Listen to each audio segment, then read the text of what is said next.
One last show before the tampering window opens up in the NFL next week as free agent frenzy begins. Final predictions for the Birds coming up next. You are Locked On Eagles, your daily Philadelphia Eagles podcast. Part of the Locked On Podcast Network, your team every day.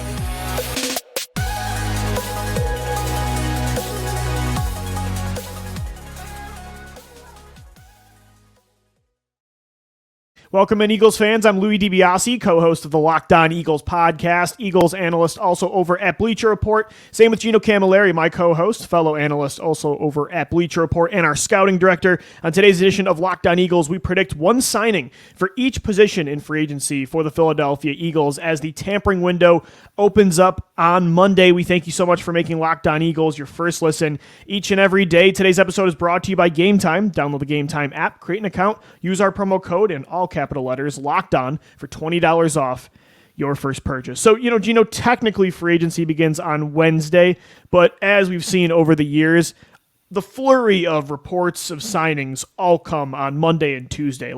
Monday, we're going to know pretty soon, pretty early on in the day, what the Eagles are planning to do.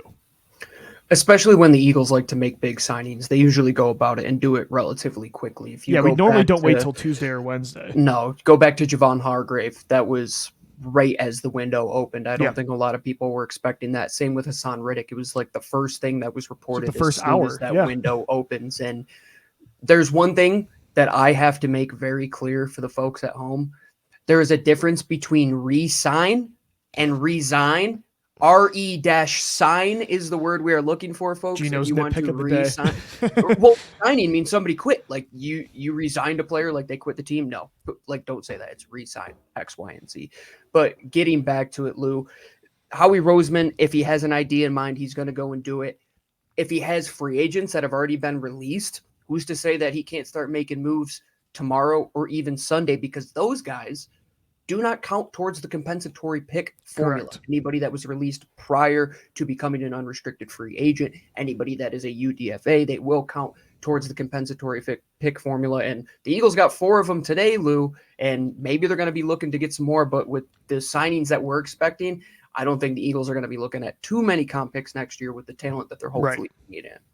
And as you mentioned, the comp picks were released today, so we can confirm the Eagles have that 97th overall pick in round 3 from Javon Hargrave, signing with the San Francisco 49ers. A bunch of other picks in the 5th round. As you've all been able to tell, during Mock Draft Monday, we sit in round 5 for quite some time. So those were officially announced today, and next week, officially, the free agent signings will be announced. Gino and I did the offseason option series where we went through every single position and listed off every name you could think of that might interest the Eagles at quarterback, running back, receiver, tight end, every single position on both sides of the football. But today we are going to do one final prediction show because we've done even our offseason simulation series, Gino, where we kind of went through as Howie Roseman what we would do.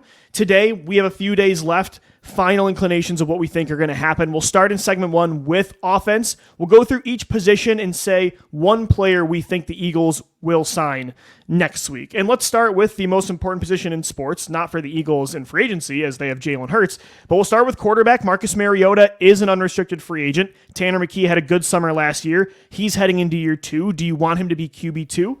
For you, Gino, who do you think the Eagles sign a quarterback?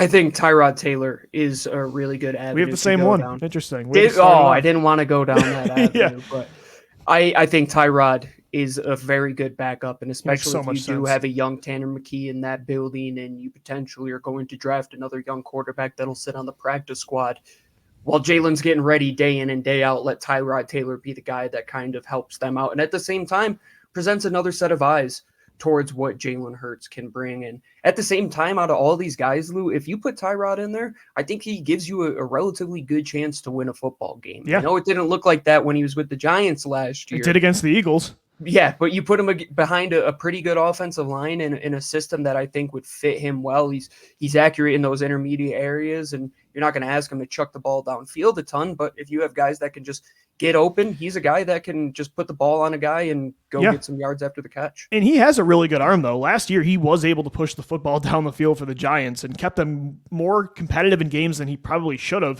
34 years old, but still has a lot of mobility. Kind of like Mariota, the logic makes sense where when Jalen Hurts goes down, if he does, I should say, if not when, the offense doesn't have to change all that much like it did a few years ago when you had Gardner Minshew. So I agree. I had Tyrod Taylor as well. I just think it makes too much sense, and I think it's an upgrade over what you had in Marcus Mariota last year. So let's start here with the skill positions at running back, Gino, and we mentioned this yesterday, and I'm going to predict it. I'm starting to think it's actually going to happen where Howie Roseman goes against the grain, takes advantage of a market inefficiency. We saw another report today that maybe the Eagles wanted this player last year before he was franchise tagged. I'm going to say they signed Saquon Barkley. You can disagree if they should do it, but again, this is predictive, and I'm starting to get this feeling they might pull this off. What's his number and how many years? I think 1-2 years, $11 million.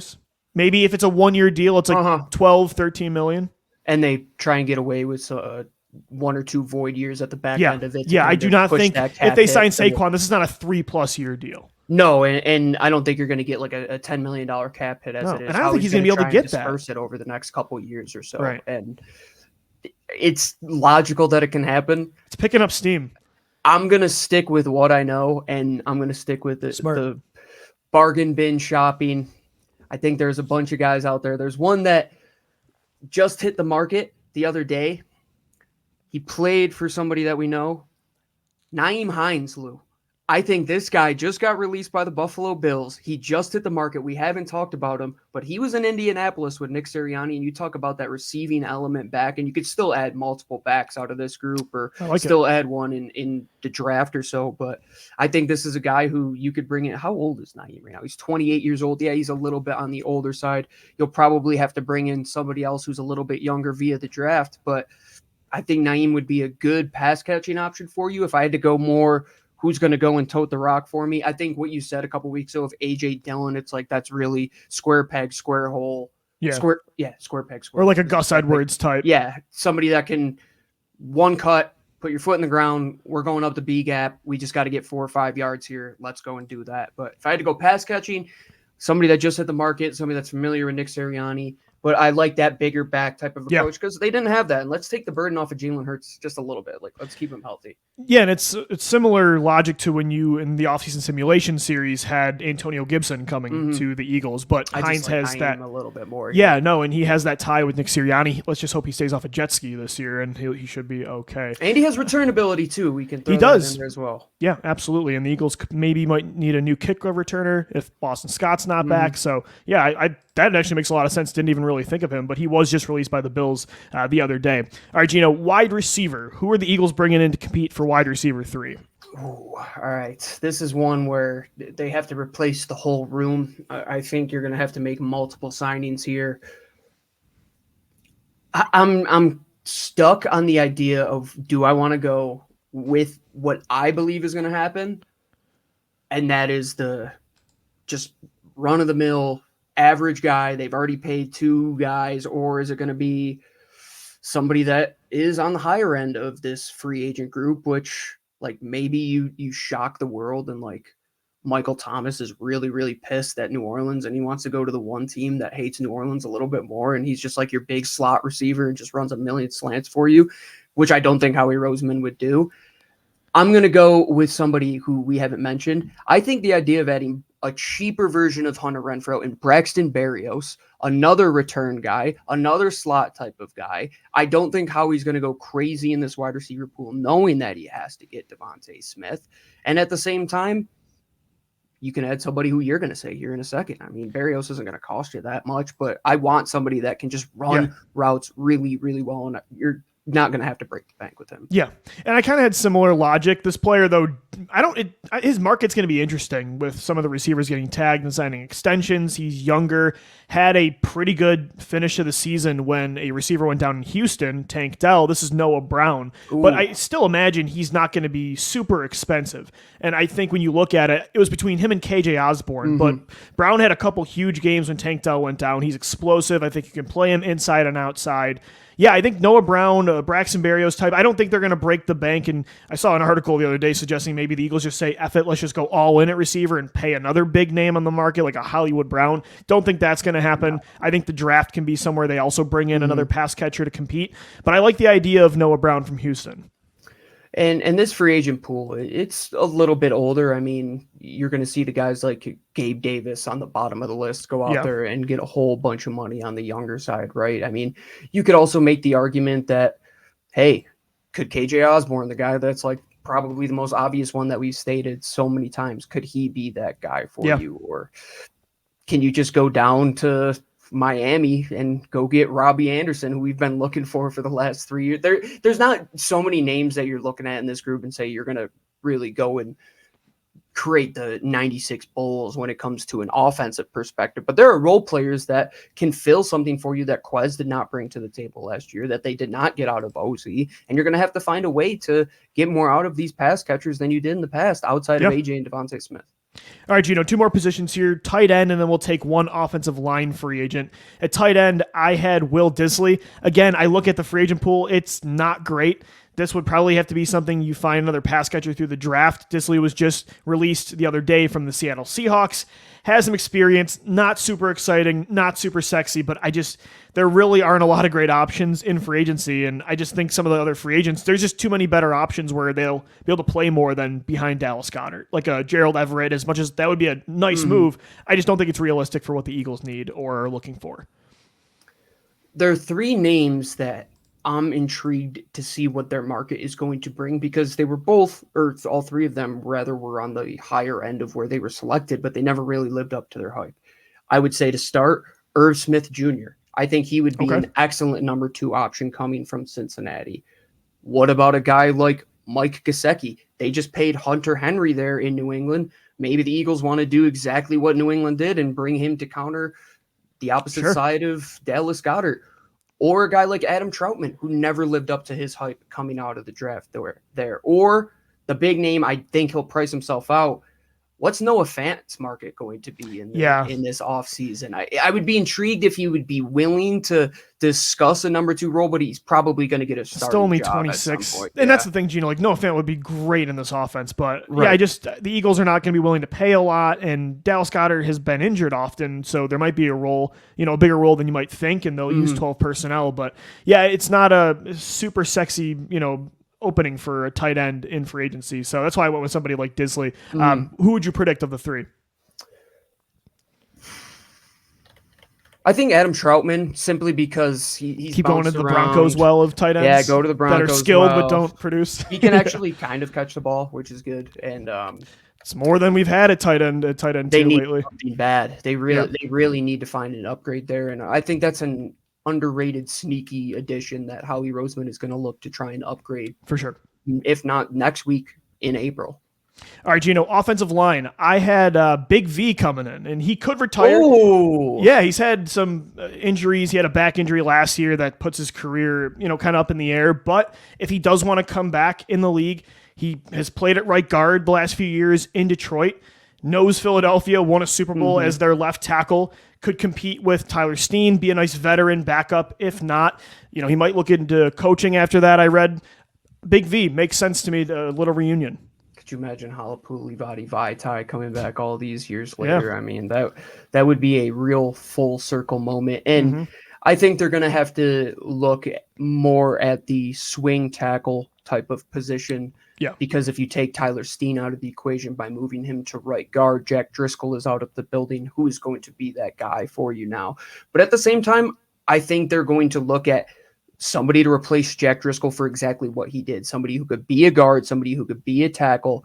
I think I said it on my offseason simulations. Kelvin Throckmorton down the road for the Titans played a lot of guard for them. He was released by the Saints and then started to play well for the Titans. Somebody that could come in and push what you have at right guard. They're not going to make any sexy signings at this position. Just think role players that have played Kelvin Throckmorton played 50% of the snaps last year. He got a veteran minimum. He's also the size that he could play tackle if need be. You're not going to have the high price backup of Andre Dillard anymore. Those days are gone. And that I love the idea of Big V because you do have that versatility as well. You're going to have to play multiple positions if you're going to be an Eagles offensive lineman. And that's what I was looking at going through this. Especially as a primary backup. And they 100%. Really don't have a lot of those guys right now. All right, we'll switch sides to defense coming up next. We continue to predict what the Eagles are going to do in free agency next week. Stick with us right here on Locked On Eagles.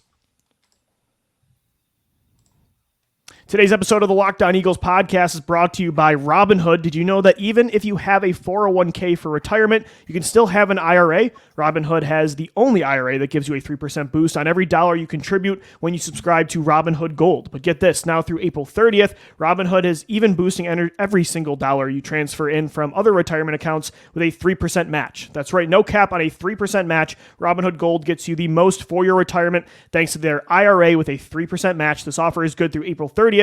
Get started at robinhood.com/boost. Subscription fees do apply. And now for some legal information. Claim as of Q1 2024 validated by Radius Global Market Research. Investing involves risk, including loss. Limitations apply to IRAs and 401ks. 3% match requires Robinhood Gold for 1 year from the date of first 3% match. Must keep Robinhood IRA for 5 years. The 3% match on transfers is subject to specific terms and conditions. Robinhood IRA available to U.S. customers in good standing. Robinhood Financial LLC member SIPC is a registered broker-dealer.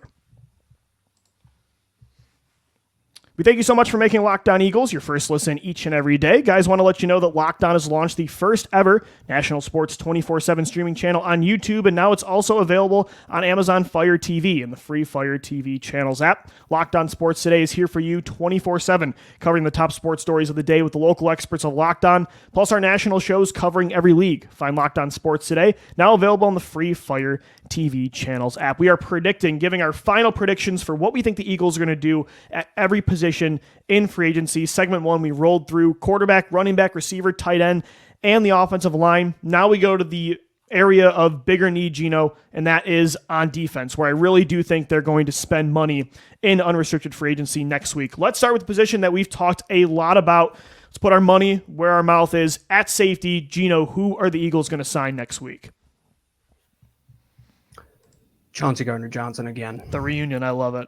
I love it. Manifest it. I have a weird feeling. We've heard things out of Indianapolis, from the national media, from people that we know. I that love the it. I Eagles hope it happens. Hot to trot on Mr. Gardner-Johnson, and the one that got away could potentially be in for a reunion. And I think it just fits too many openings for this team to not want to go out there and get a guy who can be a pseudo linebacker and a starting safety and potentially replace Avonte Maddox for you all at the same time. And I'm going to say this, Lou, I think they signed multiple guys. I think so too. Yeah. If they sign Chauncey, like that doesn't mean they're not going to go out there and bring in a veteran like Eddie Jackson. Yeah, I 100% agree. Chauncey too is not going to probably cost that much. So he makes a lot of sense for what the Eagles normally do at safety. I want Xavier McKinney, but I'm going to predict that they do something, not what they've done in the past few years where it really feels like they're going bargain bin shopping. I'm going to go with a middle ground. I still think this is maybe a bottom tier 1 free agent safety, maybe a high end tier 2. Geno Stone from the Baltimore Ravens, a playmaker. The Eagles need turnovers on defense. Well, he had 7 interceptions last year, the 7th highest coverage grade according to Pro Football Focus at safety. First year that he really was able to break out and have a real role in Baltimore. And that's kind of what Geno Philly likes to do, is get a player 1 year early, then 1 year late. So I think Geno Stone makes a lot of sense for what the Eagles need. And I think if you sign Geno Stone, it doesn't change the roles that Sidney Brown and Reed Blankenship are playing. Yeah. Because what you're going to get out of Geno Stone is kind of what you've been trying to replace in getting somebody from like that 7 to 15 yard range that can just work in those joker poach type of areas over the middle of the field and take advantage of Vic Fangio, where he's going to be rotating these guys all over the football field. And Geno Stone, when he gets his eyes to the quarterback, next plays on the ball. And that's an element that Chauncey can bring as well. And that's what they need, man. I did a show, I think last year by myself, where I went through all the production that they had to replace. They didn't even come close to getting that interception production or the tackling production in their free agency year over year. So they're going to have to find guys like that. And if they don't in this group, Lou, for as deep as it is, I'm going to have some serious problems. I'm going to voice my opinion loudly. Yeah, I totally agree. The cornerback group, not as deep this year in free agency, but the Eagles have a need, especially after releasing Avonte Maddox. So now they have a boundary need and a slot need. But I think, again, those heavy investments are going to come through the draft. It's going to come through the development of Keely Ringo, maybe Eli Ricks. but they will bring in some free agents. Gino, I'm going to go with a guy the Eagles like to at times go for a player maybe they wanted in the draft that was a high-end prospect that's kind of fallen out of favor. He's cheaper. He has played in the slot too, so he might be able to fill that role. How about former Tennessee Titans cornerback Christian Fulton, who is a guy I really liked coming out of LSU. Mm-hmm. Not going to break the bank because, again, he did struggle in Tennessee, but a younger player still that has a chance to compete with an Isaiah Rodgers, and you just continue to bolster a young defensive back group. So I'm going to say Christian Fulton. I don't hate that idea at all because he fell out of favor there. He never really lived up to that potential. And yeah, second-round pick. Is it That's a win-win type of signing, right? Because if you sign him for 1 year, you're probably going to get him undervalued. It's a better version of Greedy Williams signing. A much better to where you can see a little bit of potential to where Greedy just completely fell off to where there was nothing more he wasn't going to bring you anything else. And if they were to make a signing, I think it has to be at that slot position, right? Because outside you're confident in what you have to an extent. In what you're going to draft, yeah. And just numbers wise right now, still James Bradbury's on the team right now. You don't know if he's going to inevitably get cut, but right now they need help on the inside. It is evident. Zach McPherson, we'll see how he recovers from that Achilles injury. If he can be 100%, Isaiah Rodgers has the profile to play the position, but who knows if he can actually come in there and do that. Yeah. All right, Gino, what about you? What are you predicting for corner? How about the same type of position? Okay. A little bit older player, since I think they're inevitably going to try and find the replacement via the draft. Somebody who was in the division, somebody that we wanted a couple of years ago. Adoree Jackson, I think he could still run. He still has that speed in him. He could still cover downfield. That's really what they were missing in their slot corners towards the end of the year. You saw Avonte Maddox giving up everything behind him. And Adoree Jackson, he's 29. You get him for a year or two, I think you're inevitably going to try and find an heir apparent there at that slot corner position. But it can't be a position where you go extremely young and you just go unknown through and through. I think Adoree, you're taking him away from the Giants. He's also a guy that can tackle at that position. He's not a horrible tackle there at all. And the signing has to be somebody that can fit that slot profile. I just think with Keeley, I totally agree. With Josh Job's still on the roster, Darius Slay is still there, Eli Ricks, who knows where he is going to go full time. Adoree Jackson, I think it makes a lot of sense from what they need right now. A lot can change in the next couple days. I mean, heck, James Bradbury could be off the roster in the next couple days, and that entire talking point could change. But if I were to guess right now, let's go with Adoree Jackson. I think it's a pretty good signing at 29 years old. If you're under 30, I'm okay signing that cornerback. All right, Gino, I think our listeners are anticipating this one. Linebacker. You want me to go first? Yeah, you go first with this one. Inside linebacker we're talking. We're not talking edge here. Let's make sure. Yeah, we'll hit on edge. Yeah. I'm between two people. Okay. For Fangio, I think Josie Jewell makes so much sense. I know it does. I know. He's such a TJ Edwards replacement. Devin Bush, though, in his athleticism, I'm intrigued by the idea of it.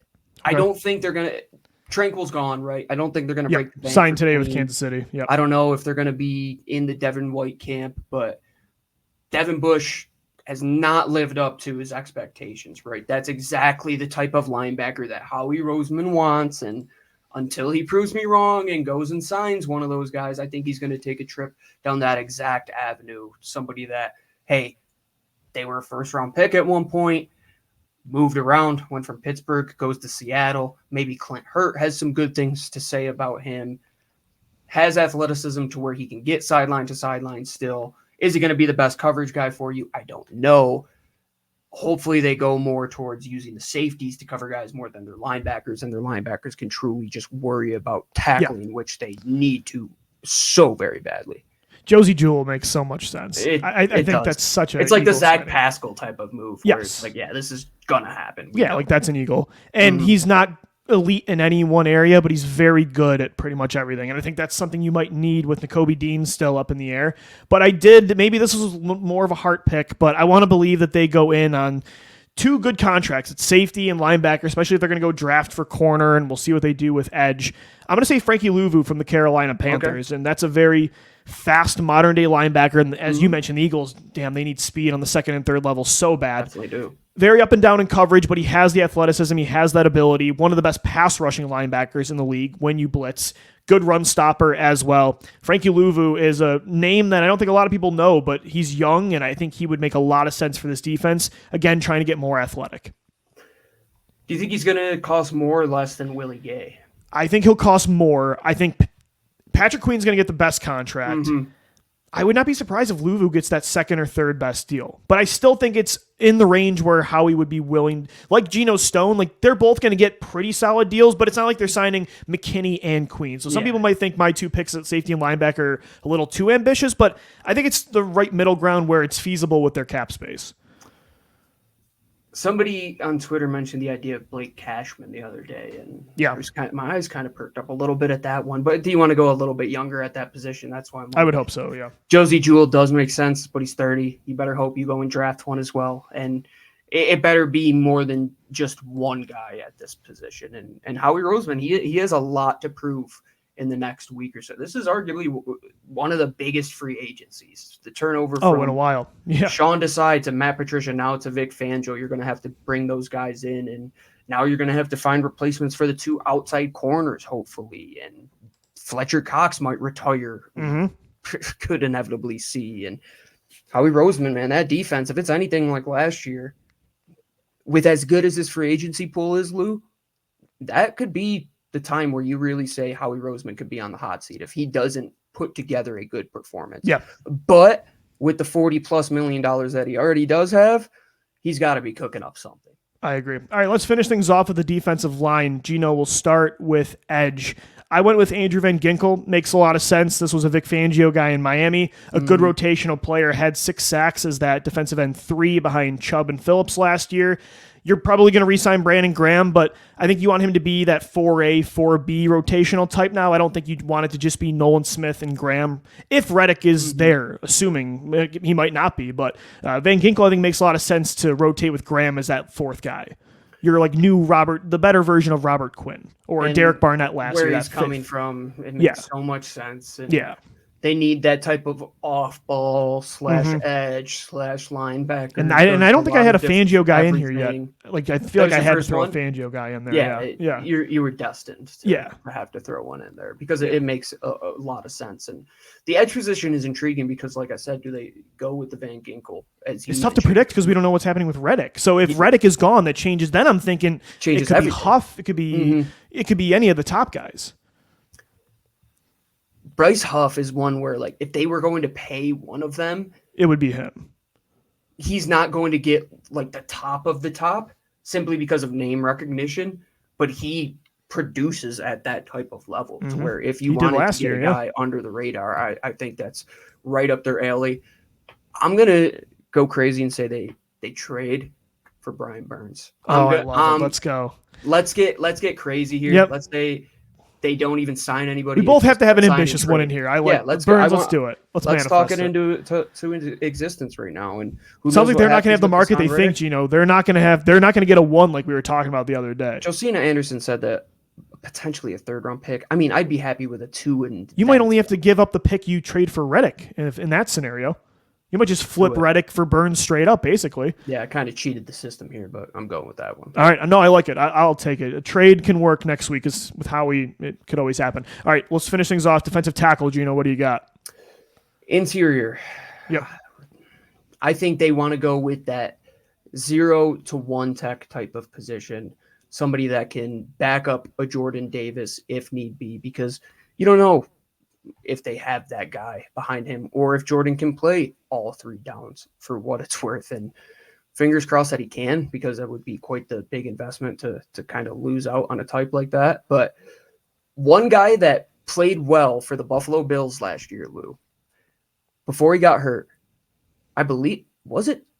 Oh, no, it was Daquan Jones. Yes, he's a little bit older, 33 years old. I know that's the same age as Fletcher Cox, but they're going to have to bring a veteran in. I was going to say, all you are is young at tackle. You're young. Right now, you don't want to go young at this. Well, that's what I did, Gino, too. I went I went with Raekwon Davis, another Fangio yes, guy. Exactly. Just you need a veteran in there. Yes, Daquan Jones, he was an excellent run stopper for the Buffalo Bills before he got that injury. I thought maybe like a Javon Kinlaw type because he's younger, and he has more upside. But again, you have 3 guys that are young, so I'm like, you got to go a little bit older. Deals. I mean, 4. I mean, you talk about Marlon. Well, yeah, 5. Talk about Mauro Ijomo as well, who's in that rotation. But you're very young. You're very young. It has to be that bigger body type of guy. I mean, what about like an A'Shawn Robinson from the Giants, who's a free agent? I mean, what's he got to do for you? Stop the run. Like, that's really all you need. You didn't have the depth there that you did with Ndamukong Suh and Linval Joseph and Fletcher Cox and Jordan Davis that year before. You need bigger bodies that can play that position, because if Jordan doesn't live up to expectations, he's going to be a rotational guy next year, and you're going to have to bring somebody else to be in that rotation. And I think they go for that 0-1 tech. It's not going to be that 3 tech, get your hand in the dirt, go rush the quarterback. It's going to be 2 gap, stop the run, spill everything outside.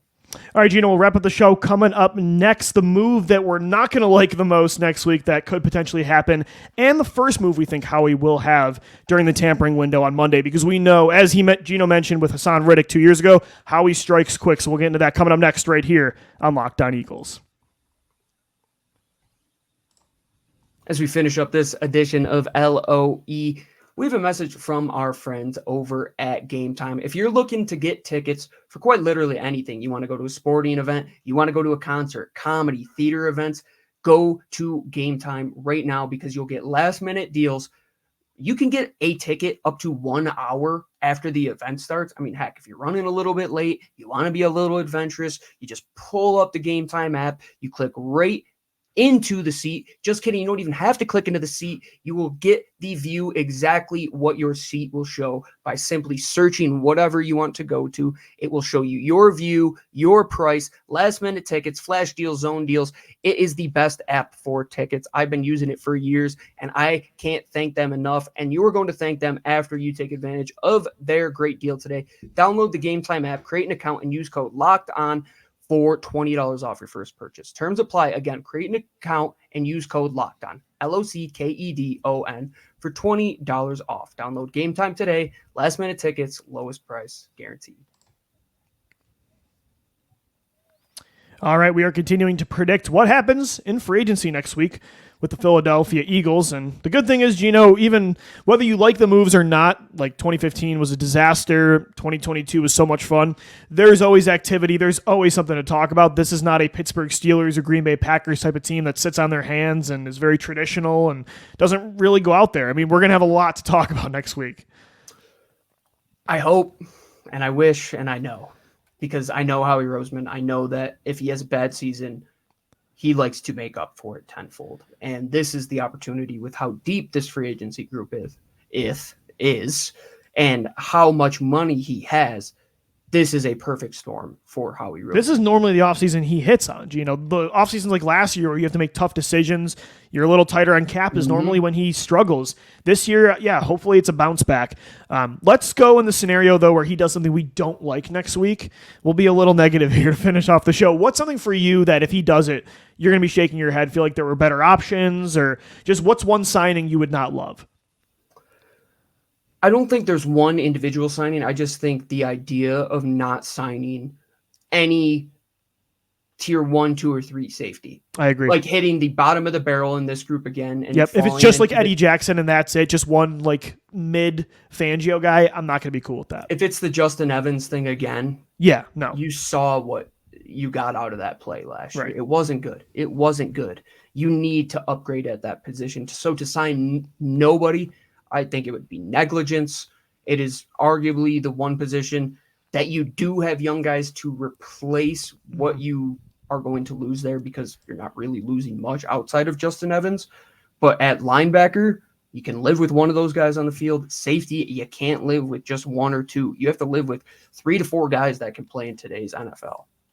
All right, for me, I agree. I think it's a safety. If you settle for, and look, Justin Simmons does not count. As a Fangio guy, I wouldn't be happy with. I'm going to be okay if they bring in Justin Simmons. But if it's just like an Elliott or Jackson type of guy, I agree with Gino. It's got to be a tier 1 or 2 guy for 2024.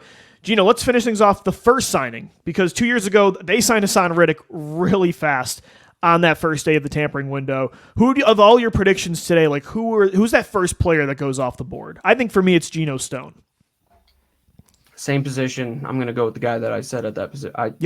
I just have some weird feeling about Chauncey. To where That'd I had be a fun no way to set the inkling tone of it on last Monday. time. With that reunion, I'm in. I think where there's smoke, there's fire. And it can happen. And a lot cheaper than maybe you would have gotten him last year. So safety should be the number one move. I think having a negative look at it, being that they go cheap at that position, I think you and I are warranted to say that that would be the bad move.